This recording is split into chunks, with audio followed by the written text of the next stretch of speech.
Okay, so welcome back to Plus Girl Slay the channel. I am Talia, and if I look exactly the same as last week's video, that's because it's the same day. I got melanin. Oh yeah. I got melanin. So in January, I want to do a paralegal series because I think that I want to talk about these things to put it out there for people that are doing searches on paralegals and want the information. So at any time you want more information, leave it in the comments below, or you can email me plusgirlslay@gmail.com, and I'll be more than happy to answer it for you. So this video is about why I haven't gotten a job as a paralegal, and it's not a long story. It's a story that's actually very familiar to me, and it's sometimes like it is what it is basically how I've taken it at this point. So first of all, the reason is not because I don't want to work as a paralegal. I do have an associate's degree now in paralegal studies and am qualified for most jobs that pop up. However, the first and most important reason that I don't currently work in the paralegal field is because of pay. I currently live in Florida, St. Petersburg, Florida to be exact, and the opportunities for paralegals range from St. Pete to Clearwater to Tampa. However, the pay is not more or at the same rate that I am working now, at the workload that I am working now. So you want to definitely be vigilant of that and definitely be careful. What I learned in my internship is that a lot of times paralegals in smaller law firms, they take on a lot of responsibilities. They take on the regular roles that you're taught when you go to school as a paralegal, as well as administration roles that you sometimes see as far as legal assistance type roles or administrative assistant type roles. You're required to do a lot of work, and they don't, in my area between Tampa, Clearwater, and St. Pete, there are not a lot of opportunities that are willing to pay you for doing all of that work. When I was first approached to work as a paralegal, it was from my internship, and I really did like the law firm. I really admired the attorneys that worked in there. They were really nice, extremely helpful, very detailed in explanation and everything. But she wanted to start me off at $11 an hour with no benefits. And I'm not afraid to share my money because I'm just not. Currently, I make $17.87 an hour with benefits. So at that $11, that's a big pay cut. That is a huge pay cut with no health insurance, no life insurance, no dental insurance. Y'all know a girl got braces. No 401k, no benefits at all, no match in the 401k, no benefits like that at all. And I currently, can I tell you guys where I currently work? I don't know. But where I currently work, if I haven't said it before, I don't know, girl. Catch all the T's in the vlogs. I don't know if it's a liability to tell you guys, so I'm not going to say it. But where I currently work, I work in customer service, in an area in customer service, and I make $17.87 an hour. I have really good health insurance. I have really good dental insurance, which I need. That covers my braces, a lot of the cost of my braces, which I currently have and need and cannot afford to pay without it. I have a 401k that matches. I have supplemental insurance for dumb cheap. Disability insurance in case I get into a car accident and I become crippled or something. Life insurance policy, like I have all these things for really, really cheap. A 401k, they match up to a lot, a dollar wise, a lot of big amounts. I also currently, for health insurance a month with no copays, I don't have any copays, I pay $5 a month. And so for me to take that pay cut,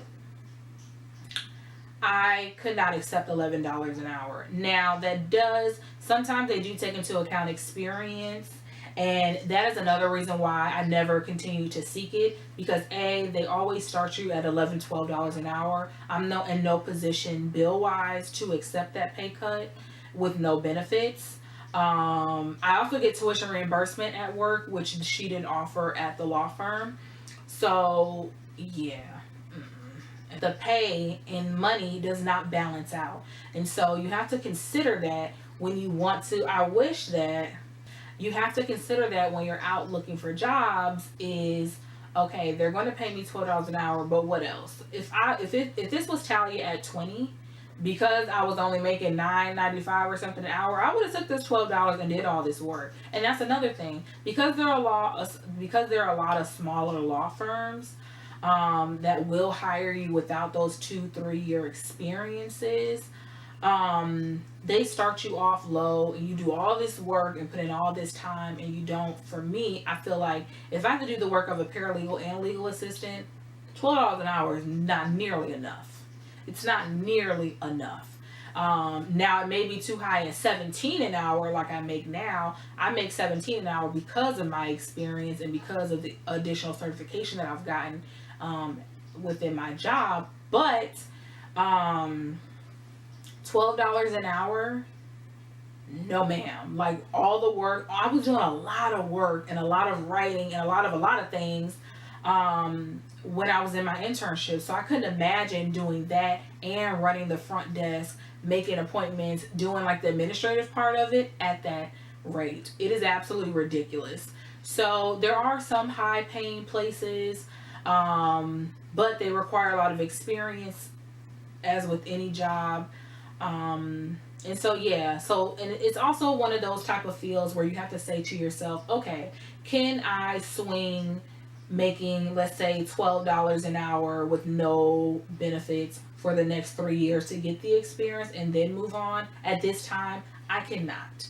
So if this was tallied at 20 or 21, yeah, I could do it. Yep, sure could. I didn't have a car payment. My car was paid for. I didn't have, my insurance wasn't as high. My car was paid for. I was living at home with my parents. No, I wasn't. No, I wasn't. I wasn't living at home with my parents at 20. But, yeah, no, I wasn't. But I could have moved back in with my parents for $50 a month. So, yeah, Talia then could have did it, and I would have had the experience to be getting those high-paid jobs. But at this time, it's not realistic. So that is the biggest reason that I don't currently work as a paralegal, because the money is not there yet. All right, opportunity. So opportunity for someone with no experience, like I was just saying, is another big reason why I do not work in the paralegal field. I don't have the experience, so sometimes it deters me from applying for those jobs. And then sometimes they try to be slick and don't tell you the pay when you go to apply, and then you get to the interview and they're like, oh yeah, this job pays what, and I'm just like, no. So I wish they would stop doing that. But I also, the opportunity for someone with no experience at the pay that I would need to make without benefits is not in my area. Now, it's not as bad as, what is that area called? There's another part of area in Florida, and I met a paralegal that actually drives from there. It's like an hour or so away from here, maybe more. And I can't even think what it's called. She moved there because she had children, and the school system was way better there. The public school system was better there, but there was no paralegal jobs. So she commutes all the way here from work. At this time, especially with my school schedule, I'm not willing to commute. So the opportunity is kind of slim when you're not going to make as much as I make now. And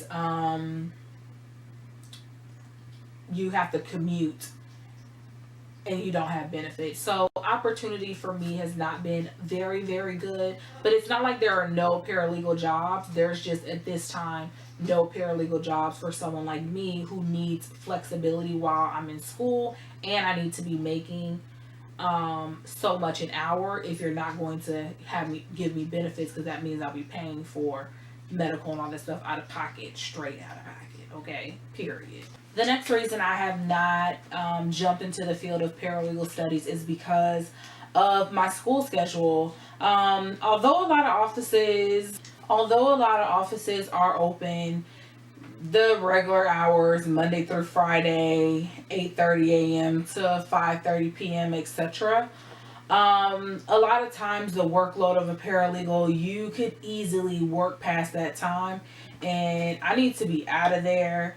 Also, there have been semesters where I had to take a morning class, so I can't get to work until 9. Summer semester, I actually have to get to school an hour early, which means I have to leave work an hour early, and a lot of law offices don't allow for that flexibility, so I have not jumped in for that reason as well. And which brings me to the next reason why I have not jumped into the field of paralegal studies is because of flexibility.